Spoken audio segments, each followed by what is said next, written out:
Muy buenos días, no, justo buenas tardes, pues ya son las 12. Vamos a hacer hoy día, en caso especial, la lectura a esta hora. Vamos a leer harto, ya, por si acaso. Entonces, partimos con martes 23 de junio. Esto ya lo leímos, ¿no? No. Martes 23 de junio de 1970.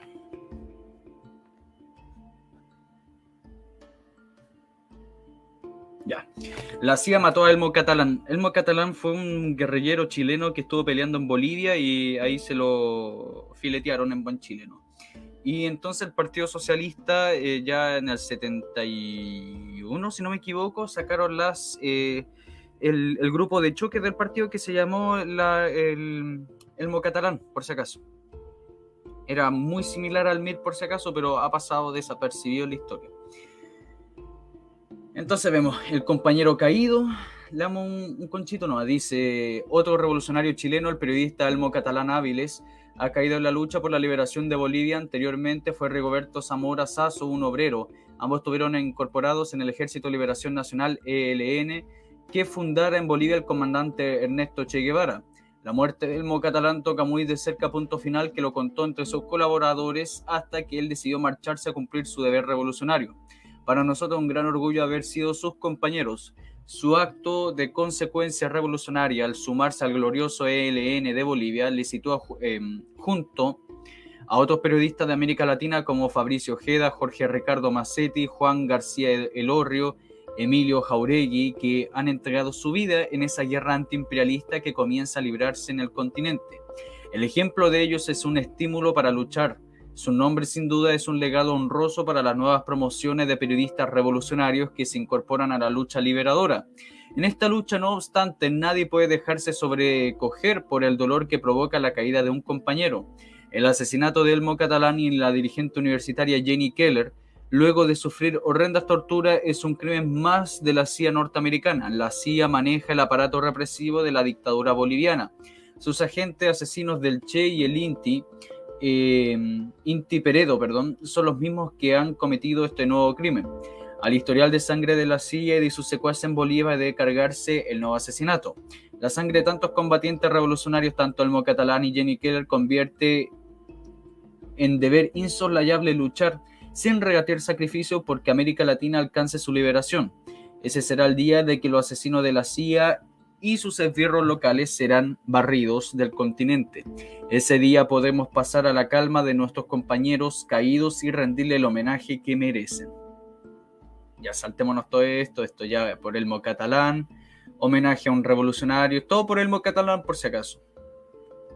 Vamos a poner que el diario se trata de Elmo Catalán.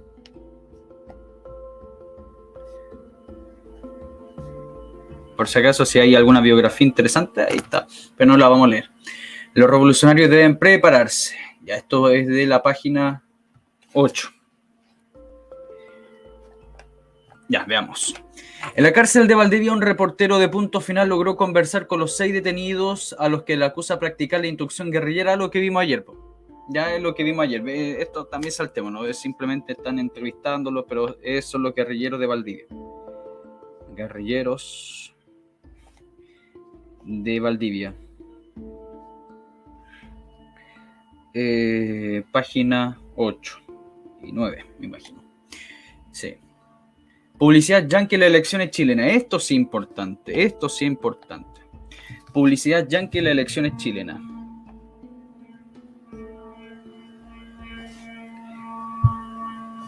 En Chile. Ya. Dice, la empresa J. Walter Thompson chilena SAC publicó en el último balance del diario oficial del 19 de mayo la firma de su director gerente Mario Azócar Pereira de Castro y atestigua que las utilidades de 1969 ascendieron a 2.077.611 escudos sin deducir el impuesto de la ley de renta. J. Walter Thompson, que tiene 45 oficinas distribuidas en el mundo, opera desde hace 25 años en Chile y es la empresa publicitaria más importante que actúa en el país norteamericana, por cierto, al igual que su rival McCann Erickson, la segunda de importancia en Chile. De acuerdo con una publicación oficial del Advertising Age, 31-3 del 69, J.W. Thompson realizó en 1968 operaciones publicitarias por $2.800.000 en Chile, mientras que McCann Erickson alcanzó los $2.500.000. Otras empresas publicitarias norteamericanas que también actúan en Chile, como Grant Advertising, Kenyon y Eckhart, hicieron operaciones por $300.000 y $600.000 respectivamente. Las agencias publicitarias norteamericanas, por la cuantía de los negocios que manejan, controlan en grado apreciable a la prensa, radio y televisión de Chile. Por lo regular, los intereses de la prensa, de las empresas publicitarias de los medios de comunicación de masa no son excluyentes. Por ejemplo, J.W. Thompson maneja la publicidad de IBEC, International Basic Economic Corporation, la corporación hemisférica de los negocios de Rockefeller, que en Buenos Aires controla la cadena de supermercados Minimax, y en Chile el fondo de inversiones Crecinco. En IBEC Chile participan Agustín Edwards Eastman, dueño del Mercurio, y Agustín Pico Cañas, dueño de La Tercera. Gran parte de la publicidad bajo el control de J.W. Thompson, por lo tanto se publica en esos medios de comunicación. En un suplemento del Mercurio del 27 del 12 del 69, dedicado a conmemorar 25 años en Chile, la firma J.W. Thompson señaló que su actual presidente, Dan Seymour, que hace poco visitó Chile, había logrado importante avance. En 1968 indica que el suplemento la facturación total de todas las agencias de J.W. Thompson repartidas por el mundo alcanzó $642 millones. El Advertising Age, por su parte, informa que McCann Erickson facturó en 1968 por un total de $478.500.000 a través de las distintas agencias, incluida la de Chile. La enorme cuantía de sus negocios, como puede apreciarse, convierte a las empresas publicitarias norteamericanas en virtuales codueñas de los medios de comunicación de masa en América Latina. Por una parte, sus funciones son de índole económica. La publicidad, según la define J.W. Thompson, es un suplemento mercurial ya indicado y tiene por objeto despertar el poder del consumo, y a la vez se constituye en acicate de la producción destinada a satisfacer el consumo. Entre los clientes J.W. Thompson en Chile figuran Ford Motor Company, Goodyear Tire and Rubber Co., Mobil Oil, Pan American World Airways, Pepsi Cola, Reader Digest, First National City Bank, General Mills Kiev, Singer, Sewing y Machine Co., The Mentolatum Co., Kodak, Chicles Adams, Cervecerías Unidas, Chiprodal Nestlé, Fanalosa Induslever, Carosi, Philips, Químicas Unidas SC, Johnson & Son Western Yard, McDonnell Douglas Inc., Cope, Alimentos Purina, Bata, Champion Spark Plug, Laboratorios Davis, Empresa Editora Zigzag, Fábrica de Paños Continental S.A. y Rolex, etc. McCann Erickson, por su parte, según el Advertising Age, administra la publicidad de General Motors, Coca-Cola, Gillette, Standard Oil y 20 compañías más. La Grand Advertising hace la publicidad de Dow Chemical, que ahora controla la petroquímica de Chile, Sinamid, DuPont, General Electric y otras 28 compañías. Kenyon y Earhart, a su vez, administra la publicidad de Colgate, Palmolive y otras 9 compañías. Sin embargo, esta enorme caudal de propaganda no solo tiene fines puramente comerciales, estimular el consumo de la manufactura norteamericana o de los servicios bancarios, aéreos o de otra índole que ofrece Estados Unidos. Exige además un claro rol político. Las empresas publicitarias como J.W. Thompson y McCann Erickson lo cumplen a cabalidad.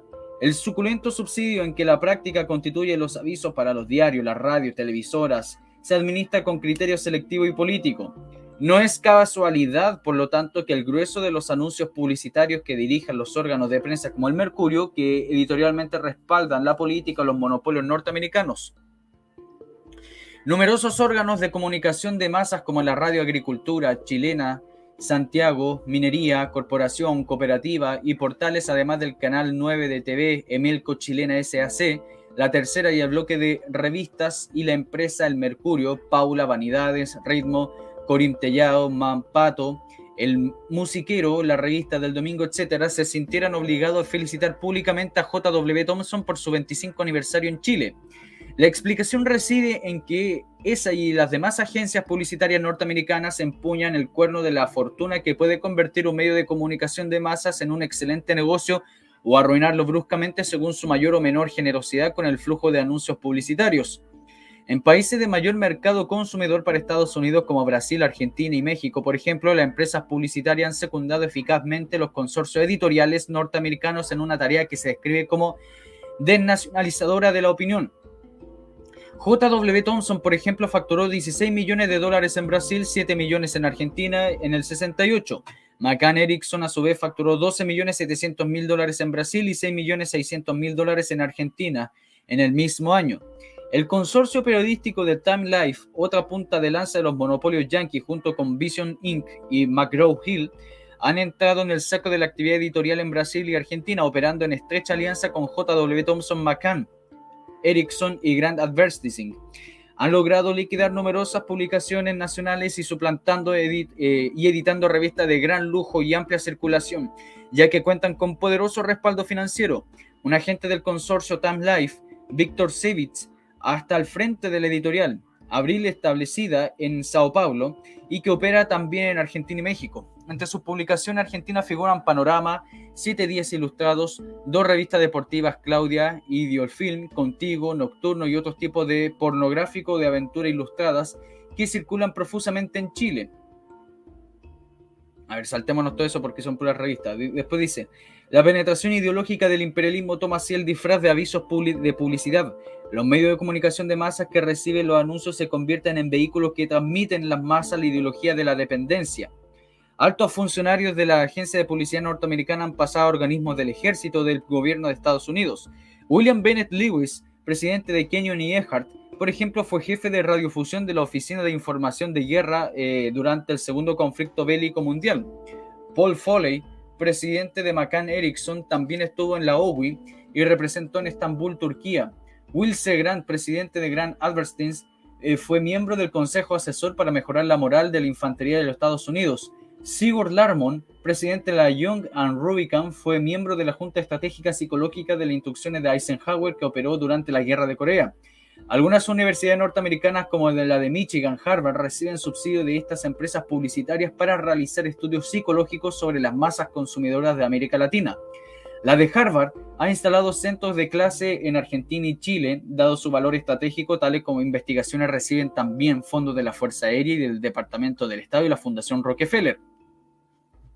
En base a su experiencia en vender toda clase de productos, incluso los más superfluos, las agencias publicitarias yankees reciben también encargos de índole política.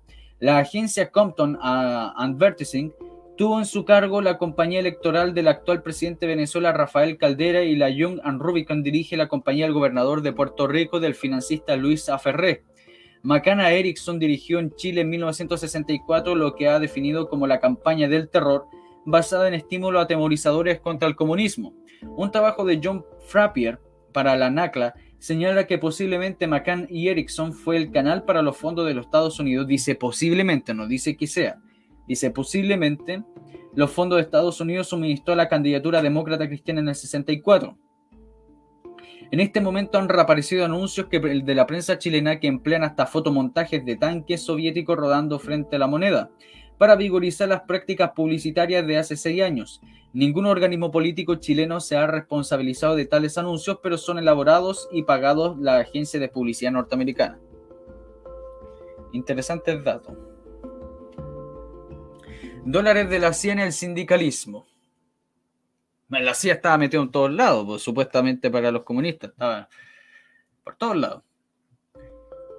Dice, un grupo de dirigentes sindicales demócratas cristianos han retomado contacto con el Instituto Americano para el Desarrollo del Sindicalismo Libre, un organismo dependiente de la CIA. Para ello cuentan con el beneplácito de altos personeros políticos como Jaime Castillo Velasco, vicepresidente del PDC. Este último fue activo colaborador de otra dependencia de la CIA, el desaparecido Congreso de la Libertad de la Cultura.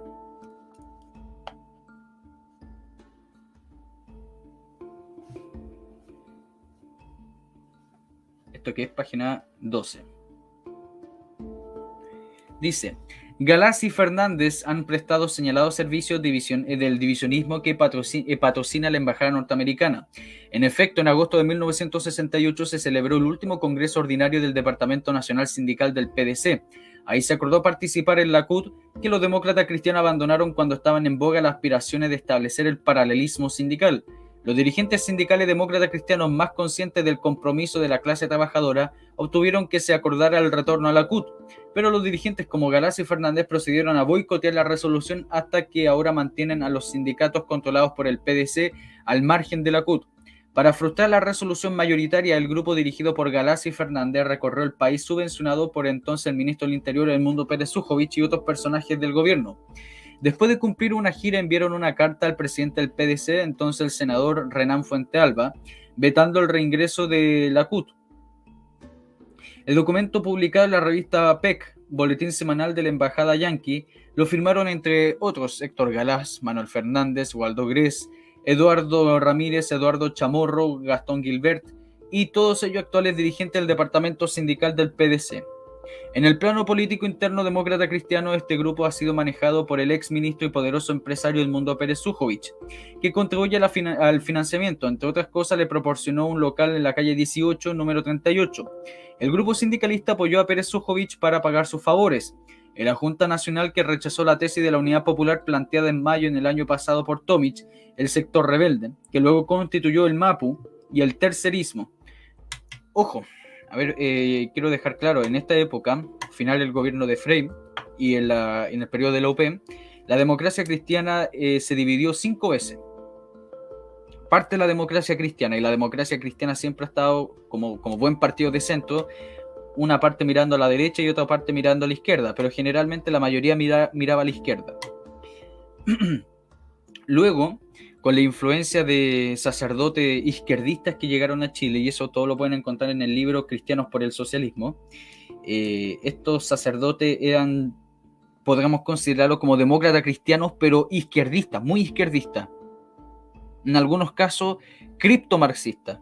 Otros descaradamente eran marxistas. Pero estos sacerdotes fueron los que cambiaron a las juventudes demócratas cristianas por dentro. Las juventudes demócratas cristianas del 64 no eran para nada las mismas del 69 o del 70. Y entonces las juventudes demócratas cristianas, que eran del lado más rebelde, se dividen y forman lo que es el MAPU. ¿Ya? Y entonces luego va a existir una pequeña fragmentación dentro de la misma democracia cristiana, que van a ser los terceristas. Y los terceristas van a ser la facción dirigida por Tomic, que se mantenían dentro de la democracia cristiana, pero estaban más a la izquierda. El MAPU se consideraba al inicio parte de la democracia cristiana, pero a la vez no lo era. Era una cuestión bastante rara, pero después se separa totalmente.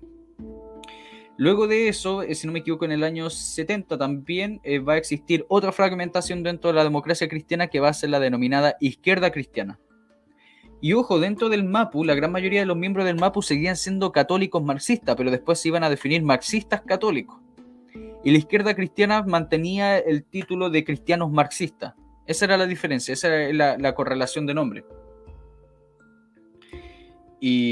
Y después, en el año 72, si no me equivoco, va a haber una división dentro del MAPU.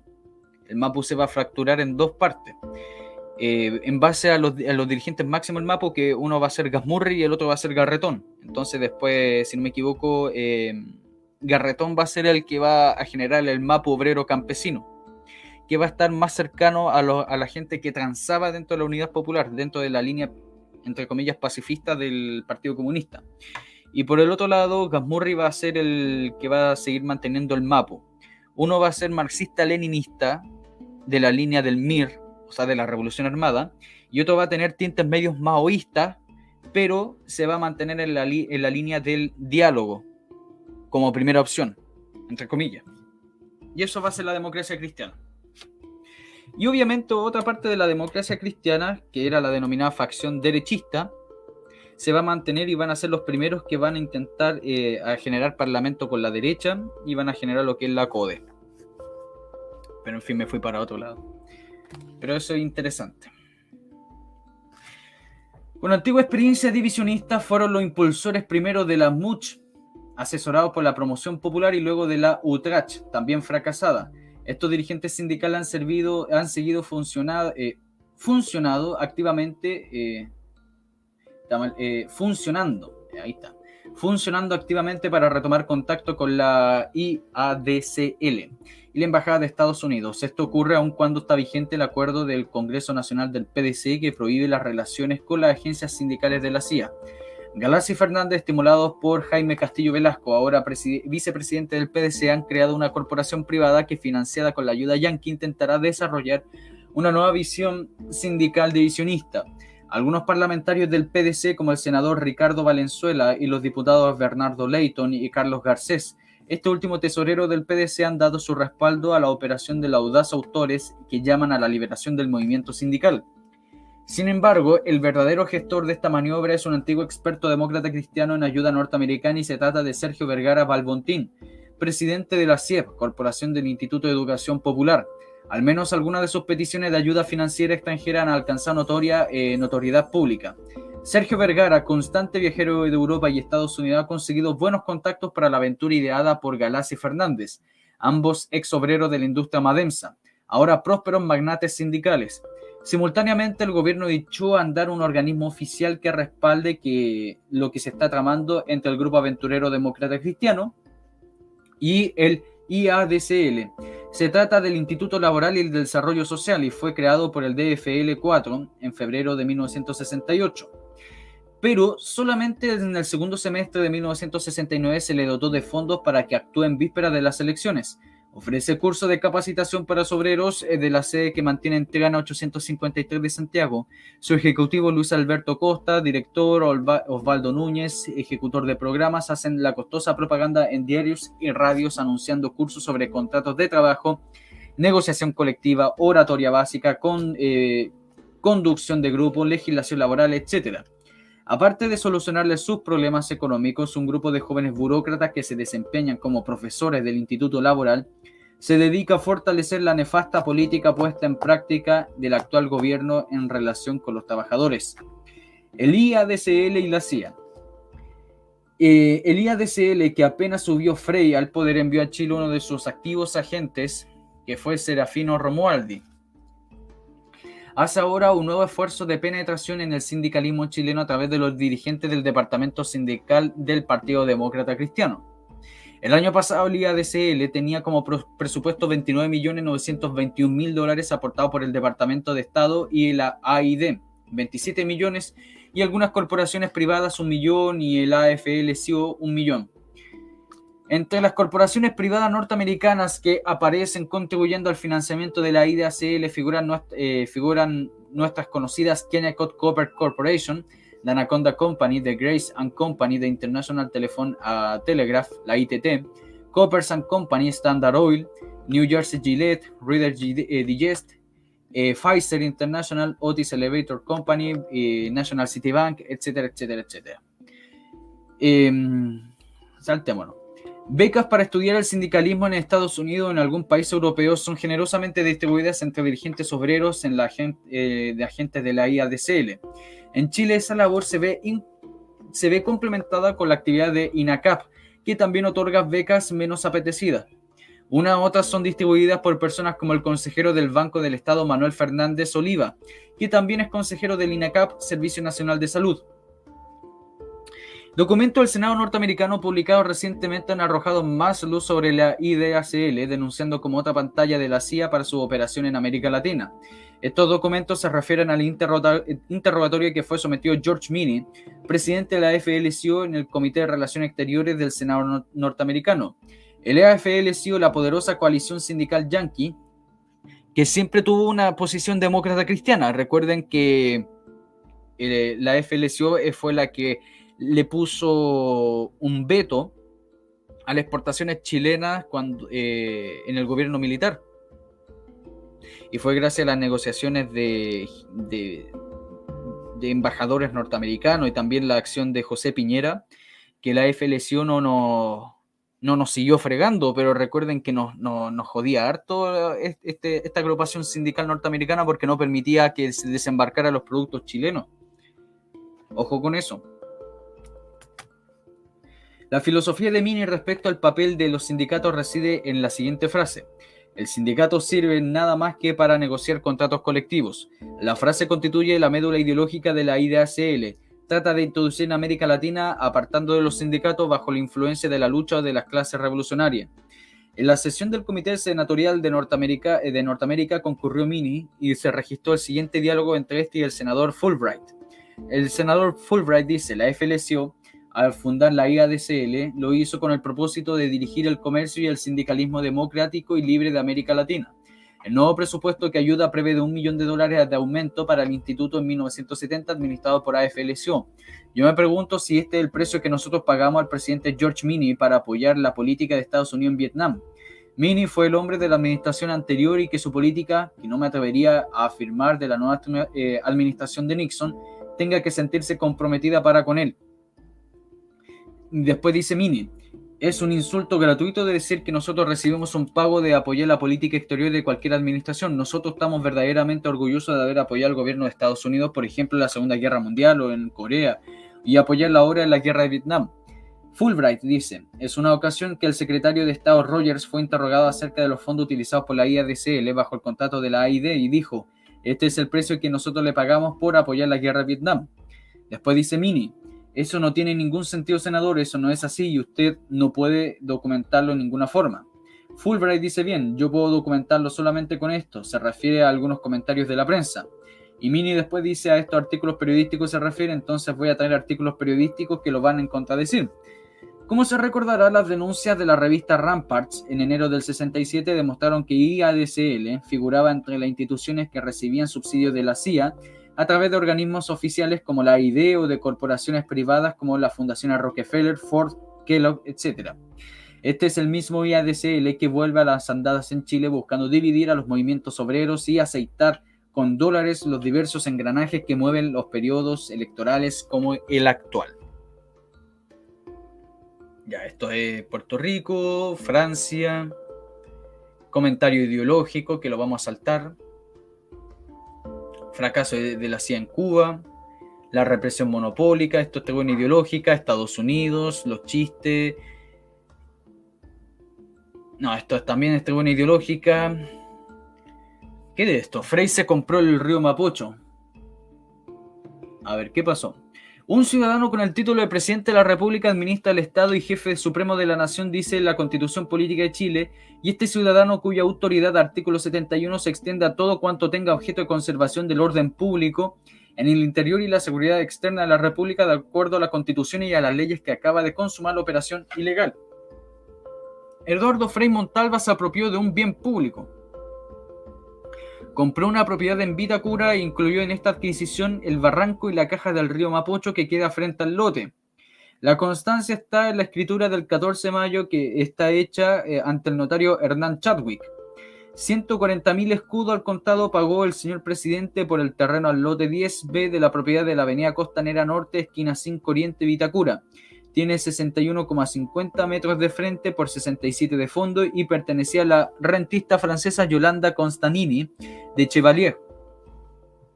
Ella es actor representada por el abogado Enrique Morandeto Cornal, abogado de la mina de la disputada de Las Condes. En el Código Civil se define el bien nacional como aquel dominado que pertenece a toda la nación. Los ríos y todas las aguas que corren en los cauces naturales son bienes nacionales y de uso público, expresa la ley.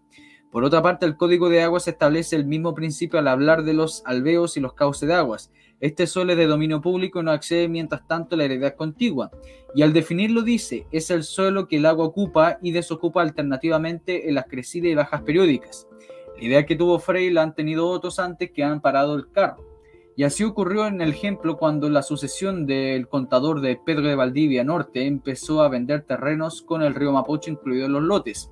En el Código de Aguas hay un artículo que permite a los propietarios aprovechar y cultivar el cauce en épocas que no está ocupado por las aguas, o más que en ningún caso significa esto que el terreno pase a ser de él. Pero Frei quiere tener un trozo del Mapocho. La operación la financió según consta con la escritura vendiendo al sitio 15 del loteo Casas Viejas de Pedro Valdivia Norte. El comprador, el Instituto Diagnóstico S.A. en 90 millones de pesos, un instituto que hasta hace poco estaba quebrado. En el mensaje de 21 de mayo, Frei decía: cada grupo, de acuerdo con su capacidad de presión, pretende exigir al país más de lo que puede dar, sin importarle el bien común de toda la nación. Por supuesto se refería a los trabajadores, no al grupo en que él está. Más adelante agregaba: nuestro país, como todas las naciones de la tierra, tiene que escoger entre la disciplina social y establecida por el consenso y por la ley y la compulsión de un estado de fuerza. ¿Y de qué disciplina social habla?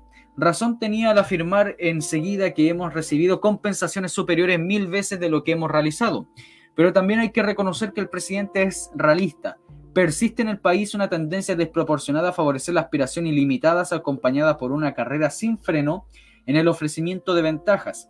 Cuando un presidente se sale de la ley se nota, y la Constitución también tiene prevista esta alternativa. En el artículo 39 enumera las causales de acusación del presidente de la República por actos de su administración que haya infringido abiertamente la Constitución a las leyes.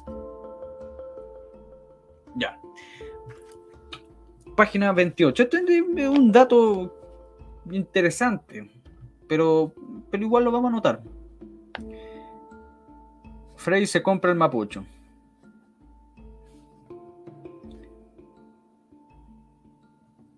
Página 28. Ahí tienen un datito. La primera piedra contra la Fundación Ford.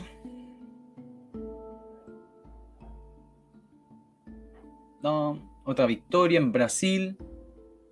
Lucha revolucionaria, el manifiesto brasileño. No. Y bien, lo terminamos. Vamos a avanzar a otra revista. Democratización en Argentina. Ya, terminamos con esto. Avancemos. El pueblo a las urnas, página, martes 7 de julio. 7 de julio. El pueblo a las urnas. El grupo móvil y sus inspiradores. A ver, veamos. La policía chilena depende ideológicamente por la vía del entrenamiento y asesoramiento de dotación de equipos de los aparatos de seguridad pública de Estados Unidos. Lo mismo ocurre con los aparatos policiales de los demás países latinoamericanos, salvo Cuba, que son engranajes del circuito policial de Estados Unidos, tendido en el continente para salvarlo del socialismo. Las Fuerzas Armadas regulares forman un renglón aparte que funciona mediante mecanismos como el Pacto de Río de Janeiro de 1947 o la Junta Interamericana de la Defensa de la Escuela de la América en Panamá o el Centro de Adiestramiento de los Territorios Norteamericanos y Pactos Bilaterales de Ayuda Militar o PAM. Saltémonos todo eso. El Grupo Móvil, un apéndice del Cuerpo de Carabineros en la Fuerza de Choque ad hoc equipada por Estados Unidos para aplastar los atisbos de la insurgencia popular en nuestro país. El gobierno demócrata cristiano cuenta también entre sus realizaciones la creación del Escuadrón de la Muerte, un equipo de choque de la Policía Civil. Ambos destacamentos, Grupo Móvil y Escuadrón de la Muerte, se reproducen con rasgos similares en otros países latinoamericanos. Su método entre la figura del empleo del terror para disuadir la actividad revolucionaria. Son ideados por asesores norteamericanos. La coordinación de la policía a nivel continental permite a Estados Unidos no solo disponer del cúmulo de información en que recogen separadamente, sino que además utilizar este cerco de hierro y fuego como una avanzada estratégica para su política imperialista. Agentes policiales norteamericanos se mueven uno u otro en el país sin que ellos tengan un valor alguno en las leyes locales. Un agente de la CIA, por ejemplo, como lo ocurrido, puede venir a Chile a interrogar a su antojo a un detenido político, aunque esté preso por orden de un juez chileno que aplica leyes chilenas. Esto se debe a que la superestructura jurídica creada por cada uno de nuestros países es solo una mascarada nacional. Su finalidad primordial es sostener el Estado burgués, defender los valores físico-morales de las poderosas minorías que gobiernan y garantizan el dominio norteamericano sobre el conjunto de las naciones. En Chile, con una burguesía más previsora, ese instrumento legal existe desde hace tiempo. Se llama Ley de Seguridad Interior del Estado y su objetivo preciso, aunque vago en sus desorbitados alcances, es defender a sangre y fuego el orden social y las formas republicanas democráticas de gobierno. Esa ley castiga severamente lo que hagan la apología y propaganda de doctrinas y sistemas o métodos que propugnen el crimen, la violencia o en cualquiera de sus formas como medio para lograr los cambios o reformas políticas, económicas y sociales. En Chile está abolida por ley la lucha de clases necesariamente violenta. El 26 de este mes, los estudiantes de Puente Alto, una localidad vecina a Santiago, salieron a la calle a protestar. No pretendían derribar el orden social ni cambiar las formas republicanas democráticas de gobierno, simplemente desfilaban solidarizando con la huelga personal auxiliar del Ministerio de Educación, cuyo titular es un inepto que ha provocado varios conflictos con maestros, funcionarios y estudiantes. Bueno, siempre esta gente marcha pacíficamente, ¿no? Siempre marcha pacíficamente y, bueno, depende de lo que definan pacíficamente.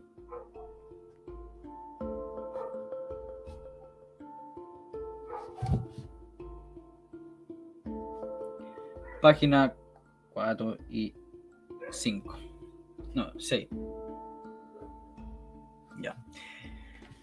Saltemos, dice, resulta lastimoso que algunos sectores de la izquierda tradicional hagan el juego a los encargados de perpetuar el sistema que oprime a los trabajadores y estudiantes chilenos.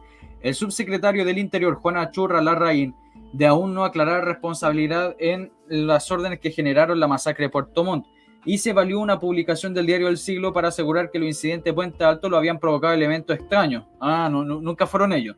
La fuente de información utilizada por este funcionario había denunciado la presencia de provocadores y los que identificó como miembros del MIRI y Campamento 26 de enero. A estas alturas del proceso chileno, en que el MIRI y otros grupos de izquierda revolucionaria vienen sufriendo permanente castigo policial por la lucha que se ha iniciado consecuente, resulta al menos majadero asimilarlo a la categoría de provocadores policiales, como lo hacen algunos personeros reformistas. Poco después de los incidentes de Puente Alto fueron detenidos en Santiago en una impresionante operación conjunta del Grupo Móvil y el Escuadrón de la Muerte. 4 militantes del MIRI se le acusó de dinamitar una garita policial. Uno de ellos, José Bordés Paz, ingeniero civil de 27 años, apareció fotografiado en los diarios matutinos caminando con sus propios pies cuando el Grupo Móvil se lo entregó al Escuadrón de la Muerte. Algunas horas más tarde, la policía civil llevó a Bordás Paz a un estado inconsciente a la posta central de la asistencia pública. Fue internado con un diagnóstico de traumatismo encefalocraniano. A pesar del estado, se les posó a los barrotes de la cama, mientras 2 detectives no se le despegaban del ojo encima y otros 2 carabineros con metralletas cubrían el sector donde estaban el enfermo.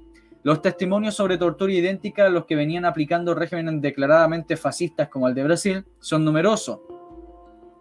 Esto ocurre en Chile y no estamos escribiendo acerca de una satrapía oriental o centroamericana. Hablamos de la Inglaterra de América Latina gobernada por un presidente demócrata y cristiano. Todo esto se calla de buen grado a regañadientes. La prensa y la radio en manos de la burguesía casi toda la oculta porque afea la imagen del sistema. La violencia que esa prensa entrega a los sectores de lo que proviene la lucha de los revolucionarios, los aparatos armados que defienden el sistema parecen recubiertos de un angelical apego a las leyes y a las reglas humanitarias. Y esto es falso. Escasas vías de información a manos de reformistas atemperan la verdad o confunden a su público para impedir que crezca un peligroso odio de clases. Sin embargo, la verdad de una u otra manera va difundiéndose. La ampliación de los atropellos policiales expande a la población el relato y el testimonio de lo que va sucediendo. Marquemos esta cuestión.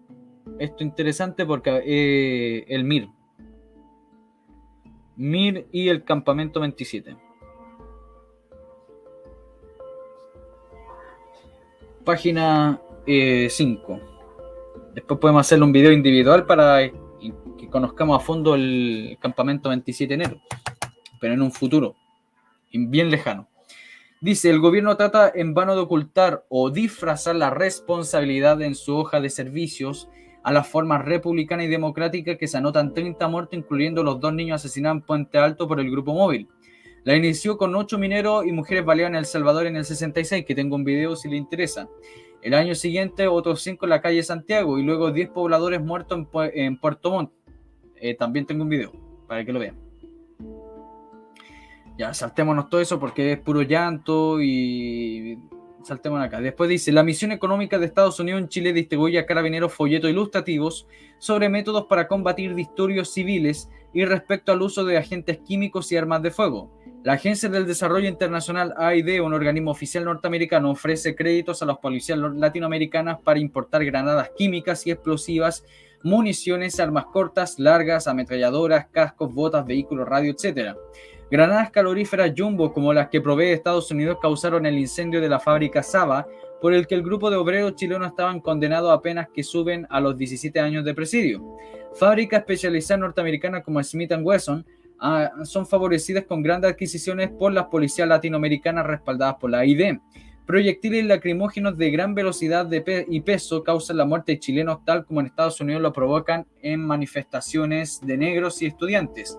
En el armamento del grupo móvil destinado a combatir manifestaciones figuran el fusil automático SIG 762 que dispara 450 a 620 tiros por minuto y cuyos proyectiles son mortales hasta una distancia de 6 cuadras. La pistola ametralladora Parabellum 9 mm que dispara 650 balas por minuto con un alcance mortal de 2 cuadras. La escopeta Winchester calibre 12 cuyos perdigones de acero la convierten en un arma masacradora y deformadora de facciones. Todo esto sin contar ametralladoras pesadas, tanquetas, granadas de mano, gases de todo tipo, perro amaestrado, etc. Es el arsenal del grupo móvil que proviene de gran parte de Estados Unidos o que ha sido adquirido con créditos de la AID. Ya. Vamos más abajo porque ya está hablando de llanto y todo eso. Bueno, acá está viendo armas, que son los panfletos que pasaba la AID. Ya, después que dice... Ya, no, después habla de cuestiones de víctimas, de los disparos y todo eso. Y de Estados Unidos. Ya, podemos saltar. Podemos saltar todo eso. Dice, esto es importante, pero está con una letra tan chica. Frey no cree en la vía legal. Frey no cree en la vía legal.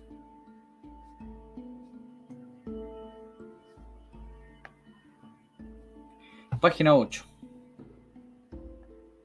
Dice, mientras que la izquierda tradicional sigue defendiendo la ficción de la legalidad con lo que se consigue darle opio al pueblo, el gobierno demócrata cristiano, como fiel representante de la burguesía y del imperialismo, no vacila en desenmascararse sacando a Chile del Estado del Derecho. El martes 30 de junio, el ministro de Justicia se presentó ante la Corte Suprema reunida en pleno para darle instrucciones respecto al comportamiento que deben asumir los tribunales frente a los procesos que se instruyan a los revolucionarios. La situación fue grotesca. Los severos ministros recibieron las órdenes de la moneda sin que se alzara una voz que recordara al representante del gobierno que se encontraba frente a las más altas autoridades de un poder independiente del Estado. La Constitución establece que hay 3 poderes independientes, ejecutivo, legislativo y judicial. Más grotesca fue la situación que se analiza con la personalidad del ministro de Justicia, un oscuro abogado que solo alcanzó notoriedad al ser incorporado al gabinete del gobierno demócrata cristiano. Gustavo Lago Matus, ministro de Justicia, estaba consciente que el mismo instante en que se presentaba ante la Corte Suprema para darles órdenes, estaba realizando por acto inconstitucional. Por eso se apresuró a declarar en su discurso ante los ministros encabezado por Ramiro Méndez Brañas. Quizás pudo parecer desusado que un ministro de Justicia ocurriera al pleno más alto del Tribunal de la República para hacer consideraciones y proponer las medidas señaladas. En realidad, no ha sido esa la práctica de la relación entre el Poder Ejecutivo y el Judicial. En el discurso del ministro no hubo rogativas ni modestia. Fue la voz del amo que se apegó luego al lanzar esta frase. Estoy seguro que el Poder Judicial sabrá responder dentro de su misión específica al desafío que representa la ola de la violencia y el terrorismo en plena vigencia de la ley y el derecho. El ministro no solo se permitió emitir consignas políticas ante los magistrados, sino que se les dio normas sobre procedimientos judiciales, lo que constituye una clara intervención en los tribunales. El gobierno estima que es necesaria mayor celeridad en la sustanciación en los procesos correspondientes. Para ello debiera dar una absoluta preferencia a dichos procesos a fin de que ellos sean tramitados con prioridad a cualesquiera otros, que en forma tal que la sanción pueda aplicarse en el menor plazo posible desde que los hechos han sido ocurridos. Única manera de que ella tenga real efecto ejemplarizador en el que el desaliente de la comisión de hechos similares. Inusitado lenguaje para la izquierda tradicional que cree en la legalidad chilena. El ministro exige a los tribunales que se ocupen preferentemente de los procesos políticos en los momentos en el que el país azotado por una ola delictual que determinó incluso multitudinarias manifestaciones de estudiantes que protestaban en las calles contra las violaciones y asaltos a estudiantes. Es el propio ministro de Justicia que revela el origen de la persecución contra los revolucionarios. El MIR y sus organizaciones conexas han preparado una estrategia precisa y acabada para acentuar los conflictos sociales por medio de la propagación de la violencia y el terrorismo que provoca en el último término el colapso del sistema institucional del país. El ministro lo reconoce y hay conflictos sociales y los revolucionarios se encargan de acentuarlos. En el cargo contra los revolucionarios, a los que incluso acusa con una aparente ingenuidad de provocar en último término el colapso del sistema institucional.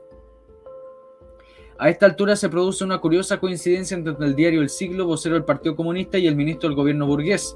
En un editorial del martes 30 de junio, el mencionado diario escribió: con su verbalismo hueco y sus actitudes espectaculares, los provocadores de la ultraizquierda pretenden arrastrar a los jóvenes trabajadores y estudiantes y en general a los grupos con menor conciencia de clase entre los grupos laborales a una cadena de provocaciones que ningún resultado positivo puede tener para el movimiento popular chileno. Puede observarse en que el Siglo condena como el ministro de Justicia el propósito de acentuar los conflictos sociales. El motivo que provoca la coincidencia podría estar en la declaración que el presidente Eduardo Frei, quien dijo horas después que el grupo móvil había asesinado a 2 estudiantes en Puente Alto, se pretende alterar el orden, entre otras cosas, para que no haya elecciones. Es lo que está diciendo Punto Final, o sea...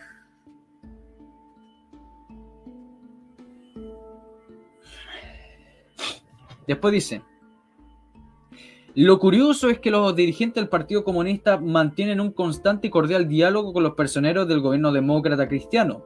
No obstante que, de acuerdo con las propias opiniones comunistas, la derecha tradicional no actúa sola. Sus representantes enquistados en los puestos clave de la democracia cristiana y del gobierno de Frei desatan con frecuencia cada vez más reiterada una ola de violencia policial contra los trabajadores y los estudiantes. Sin embargo, el diputado Jorge Insunza, del Interior, jefe de la policía, y el senador Volodya Teltenbaum, que lo del ministro de Relaciones Exteriores. En los mismos momentos en que el grupo móvil asesina a 2 estudiantes de Puente Alto, el ministro de Interior, que de acuerdo con el propio diario El Siglo, debe ser uno de los representantes derechistas enquistados en el gobierno de Frei, llama a los dirigentes comunistas y les comunica a modo secreto de que él sabe que entre los provocadores están los dirigentes sociales María Elena Carrera y Adonis Sepúlveda.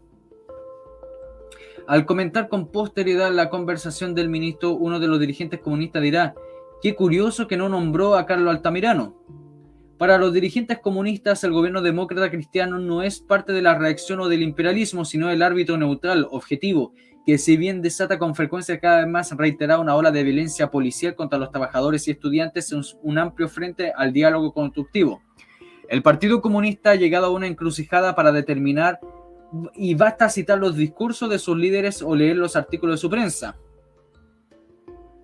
El Partido Comunista elogia como una hazaña de la voluntad chilena el fracaso del viaje de Chile del envío del presidente de Estados Unidos, Nelson Rockefeller, pero paralelamente repudia las manifestaciones de los estudiantes, que son los que con su firme decisión en las calles impidieron la visita. Al referirse a los últimos acontecimientos de Puente Alto, 2 estudiantes asesinados por el grupo móvil, no sé cuántas veces lo ha repetido, señala a los revolucionarios como responsables de la sangrienta reacción policial. La ultraizquierda está demostrando que su principal papel es el de los provocadores de la violencia policial que intenta descabezar el movimiento popular. Es decir, que si los estudiantes no salen a las calles de Puente Alto y de las otras ciudades, se evitan los incidentes y el gobierno no consigue descabezar el movimiento popular. Sin embargo, en el mismo editorial, El Siglo escribe: grupo de criminales alquilados en los bajos fondos de los dirigentes de la candidatura de Jorge Alessandri, comandando por el ex boxeador y el ex diputado y ex embajador en Paraguay Jaime Gaña Barahona, atacan cobardemente con armas contundentes cortantes de fuego a los militantes del movimiento popular y amenazan de muerte a periodistas que se mantienen leales al pueblo y luchan junto a él. El diario El Siglo olvida mencionar que la reacción bestial de los matones alquilados por Jorge Alessandri se produjo ante el desafío de los jóvenes del momento antes, que estaban atacando el consulado de Estados Unidos en Santiago. Si los jóvenes se atienen a las instrucciones del Partido Comunista y no provocan, el diario El Siglo no tiene ocasión de hablar de criminales alquilados por los bajos fondos, porque esto habrían continuado en el interior de la madriguera de la esquina de La Purísima y Bellavista en Santiago, tranquilos jugando a los naipes para actuar solo por la impunidad de la noche. Respecto a la reacción de algunos militantes del MIR que son detenidos y golpeados por la policía, luego de lanzar un petardo al interior de la garita de carabineros, no puede entenderse como la reacción lógica sanguínea de los jóvenes que persiguen vengar de algún modo los crímenes cometidos contra los jóvenes y contra ellos. Ya, después saltémonos todo eso. Dice: el Partido Comunista persiste en arrastrar a la izquierda más radical y a los revolucionarios un movimiento que consolide en Chile la expresión de coexistencia pacífica, que no vacila en entregar la custodia de los valores de la llamada unidad popular a los socialdemócratas, lo que con habilidad se convierten con su chantaje en permanente lo encargado de desarmar al pueblo. Esto es interesante, miren. Sigamos. Un senador del Partido Radical, Américo Acuña, de obscuro pasado político, que durante años jugó a la izquierda para preparar su candidatura senatorial, que tendrá que disputar con la reconocida ex parlamentaria de la línea más conservadora del radicalismo, Inés Enríquez, se ha atrevido a hacerle denuncias a la prensa derechista que afectan a la unidad de la izquierda tradicional. Para el compañero radical Américo Acuña, no hay fuertes críticas comunistas, no hay anatema ni acusaciones de provocador. Tampoco para el diputado del mismo partido, Abel Jarpa, quien se atreve a formular cargos en la prensa derechista del Ñuble contra el vicerrector de la sede universitaria, el socialista Julio Estuardo, al que se le acusa de robarse fondos de la Universidad de Chile para traspasarlo al MIR. Este dato es importantísimo. Yo creo que no conocen a Julio Estuardo, pero fue un personaje muy importante en la época del paro de camioneros. Uno de los desarticuladores del paro de camioneros.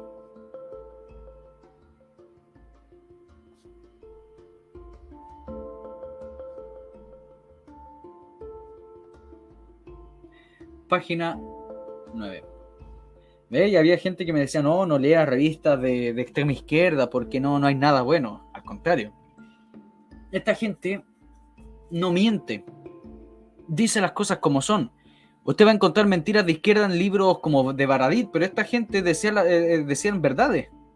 O sea, verdades mezcladas con marxismo y todas esas cuestiones, pero decían verdades, o sea, no andaban con chamullo, o sea, contaban la papa entera, con su versión marxista y todo eso, pero fíjense estos datos usted no lo va a encontrar en los libros de Baradit, lo va a encontrar en estos libros o en estos papers que se escriben entre ellos mismos, pero que cuentan cuestiones, pero interesantes.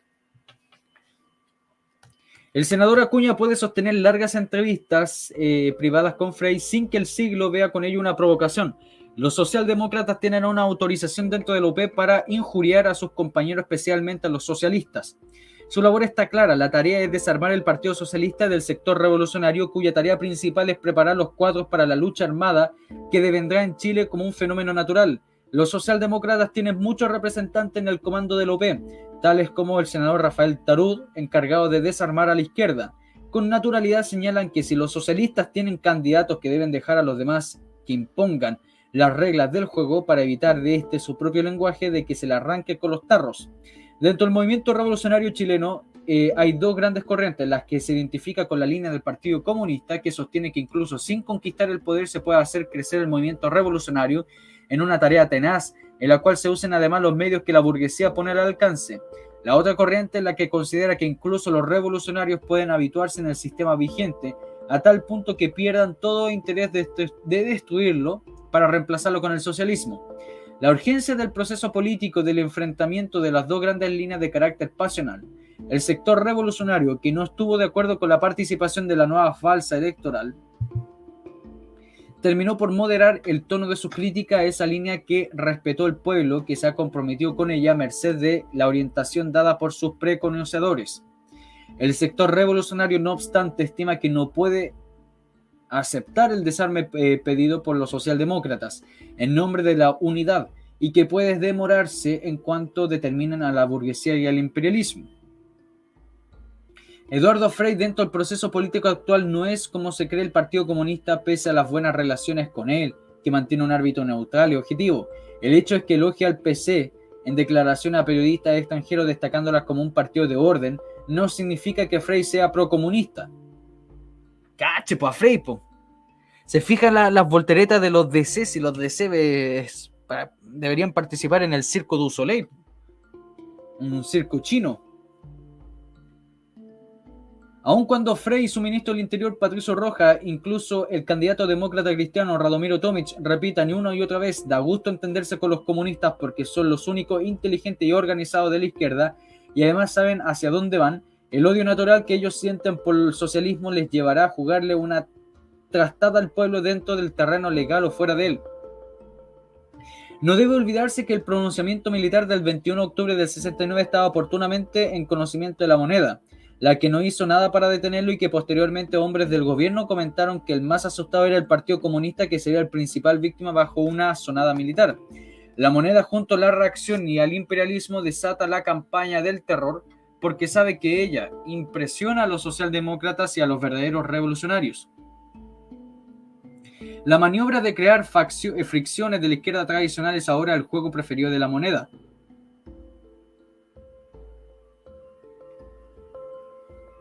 Y es lógico que recurra a esto. Lo que no resulta normal es que el Partido Comunista preste oído a provocadores antiizquierdistas de la derecha, porque con ello solo consigue deteriorar las relaciones de los aliados, los socialistas, de los cuales han caminado pese a las contradicciones presentadas desde 1957, mientras que el filtro con los radicales y otros grupos socialdemócratas es reciente y corresponde a parte de la táctica fijada por la reacción y el imperialismo para destruir o controlar por dentro al movimiento de izquierda tradicional. Ya, saltémonos todo eso porque después empieza a hablar de otros países. Todavía siguen hablando del Elmo catalán, la canzoneta de la centroizquierda. Ya, esto sí.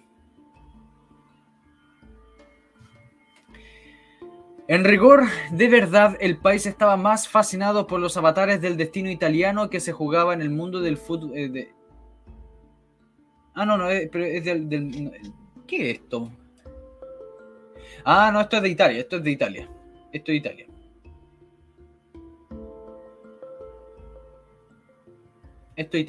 Esto sí, dice, popularidad creciente de los revolucionarios. El 50,32% de la población del Gran Santiago no está en contra del MIR. ¿Según quién? ¿Ya? El resultado corresponde a la encuesta realizada en marzo por el CEDOP, Centro de Estudio de Opinión Pública, a petición del gobierno. El trabajo fue dirigido por el sociólogo Eduardo Jamuy de la Universidad de Chile. Jamuy, me suena el nombre. Parte de este informe es publicado por el Mercurio el 22 de abril del 70, sin embargo, el desglose completo de la información no fue dado a conocer por encargo expreso del gobierno, por el que el siguiente análisis fuera a servir del poderoso elemento de la autocrítica y juicio para la izquierda revolucionaria, constituye asimismo una exclusividad informativa. Veamos qué dice acá.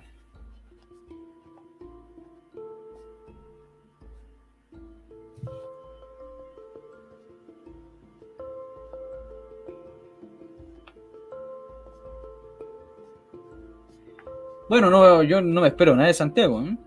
Ojo con eso. Dice, simpatía por la revolución. La pregunta acerca del MIR y los miristas está insertada en el formulario presidencial de CEDOP. Título 6, Política General, letra B, que fue realizada con 1.252 personas de diferentes clases sociales. Textualmente dice, ¿podría decirme cuál es la opinión que tiene del MIR y los miristas? Y la respuesta permite bajo estas condiciones un amplio margen de concepto de cada respuesta y corresponden a un criterio espontáneo y entrevistado. Pero yo me pregunto a cuánta gente entrevistaron, porque pueden decir, tienen un gran apoyo. Son como las encuestas que hace la izquierda en el Partido Comunista, en el Frente Amplio, y hacen pensar que fue preguntada a toda la gente. No vale, pues tienen que decir dónde se hizo todo esto y a cuánta gente. La preocupación gubernamental de las actividades revolucionarias se enmarca dentro de la estrategia antisubversiva elaborada por Fort Knox y la Escuela de las Américas en Panamá, y ambas dirigidas por los norteamericanos. El método de encuesta fue ampliamente conocido en Chile cuando se descubrió la aplicación del Plan Camelot. Según los mejores estrategos y técnicos militares yanquis, los porcentajes de simpatía por los movimientos revolucionarios en cada etapa de estos mismos van determinando la característica represiva del sistema. Entre las principales teorías de lucha antipopular se desata el estudio realizado por un capitán francés, David Galula, a quien luego de combatir en Indochina durante la ocupación francesa estuvo preso en la China popular para posteriormente participar en la insurrección de Argelia, que culminó con la victoria del pueblo argelino. Porcentaje peligroso. En su libro La lucha contra la insurrección señala que tras cumplir cierta etapa la opinión revolucionaria armada y el proceso desencadenado se hacen incontenibles para que las fuerzas represivas cuando estas organizaciones alcanzan un 20% de apoyo de la población. Con esto ha sido otro antecedente, la burguesía nacional y el imperialismo norteamericano han exteriorizado en más de una ocasión su intranquilidad política. De ahí es que se prevé, según importantes observadores, un viraje total de la conducta represiva del actual gobierno que no desencarta un posible golpe de Estado. El mismo sociólogo encuestador, contestando la pregunta de un periodista, manifestó: el porcentaje le es favorable a los miristas, ya que en cualquier partido político se quisiera un 10% de simpatía en el país. Oh, me suena Jamuy. ¿Quién rayos? Parece que fue alguien en la UP. Dice apoyo popular. El desglose de los porcentajes a favor de la imagen revolucionaria que presenta el MIR puede dividirse entre los que conocen el movimiento y aquellos que por su misma condición social se encuentran muchas veces al margen del beneficio de la comunicación masiva, o sea que no lo conocen. Y por supuesto a los acontecimientos políticos. Muchos sectores populares desconocen también la existencia de nuevas alternativas de la lucha de clases que vive nuestra sociedad capitalista y dependiente. ¿Conocen la actividad del movimiento revolucionario? Mire, fíjense, casi nadie lo conoce. Casi nadie los conoce. Conocen la actividad del movimiento revolucionario y solamente el 4% dice actúan directamente de acuerdo a sus ideales. Claro, actúan directamente de acuerdo a sus ideales. Hay otro del 3% y dice son buenos y sus ideas son buenas. Luego dice, desconocen principios y objetivos del movimiento. Después dice, no saben lo que es el MIR, no lo conocen, el 15%. No opina todavía porque no lo conoce bien, 8%. No lo comprende todavía, 1,28%. Total, 25%. 3 no opinan, el 12,4%. Resumen, los que no están en contra del MIR. Los que lo conocen y lo apoyan, el 13%. Los que no quieren opinar, 12%. Los que no lo conocen aún, 25%. Total general, 50,32%. Cachen por el chamullo, po. O sea, dicen acá, fíjense cómo miente este panfleto, pues mira, dicen el 50,32% lo apoya, pero acá está la encuesta, pues. Los que lo conocen y lo apoyan solamente son el 13%. Los que no quieren opinar son el 12%. Y los que no lo conocen aún son el 25%.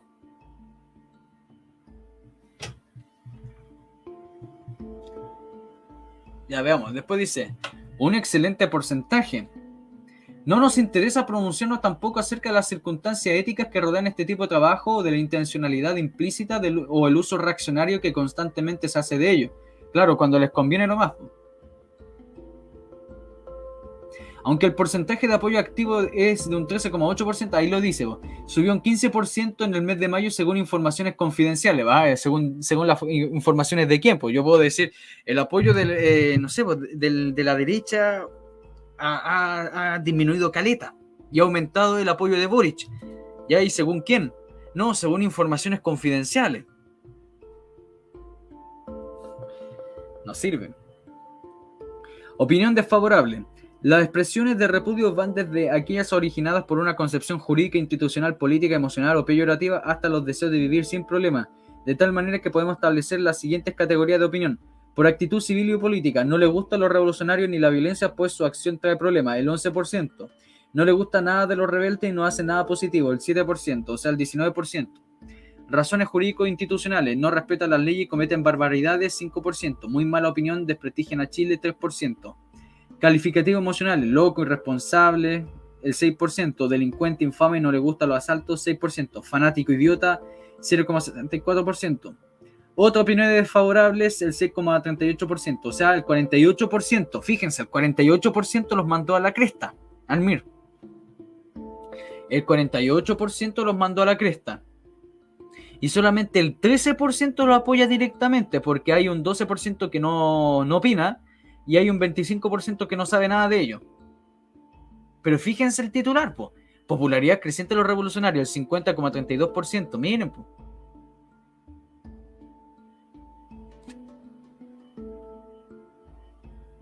Esto lo vimos la otra vez.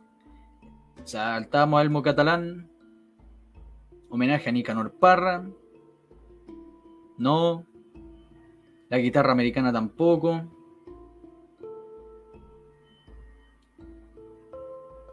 Maximito el doble crimen de Puente Alto. Siguen hablando de la cuestión del crimen de Puente Alto.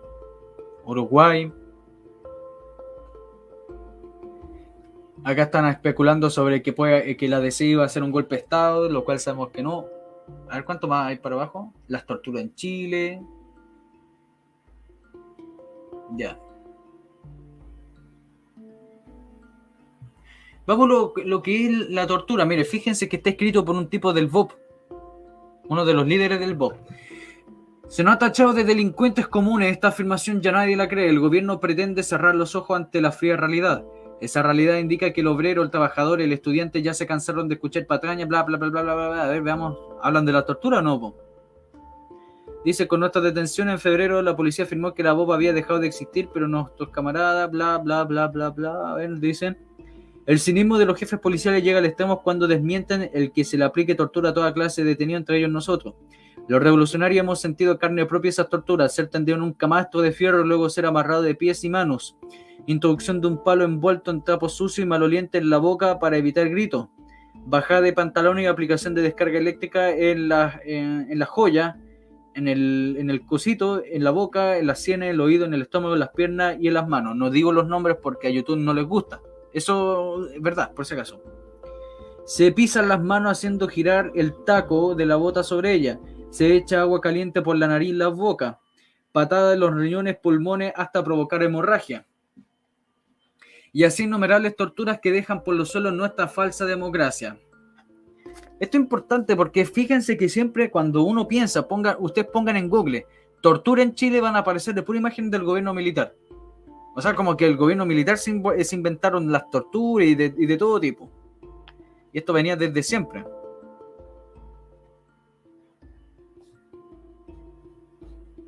En la DC.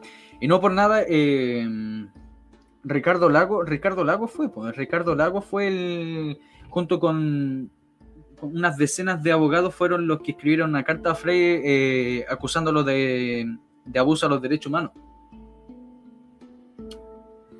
Ahí está la cuestión. Y esto, el golpe nacional, el golpe de Estado de Frey.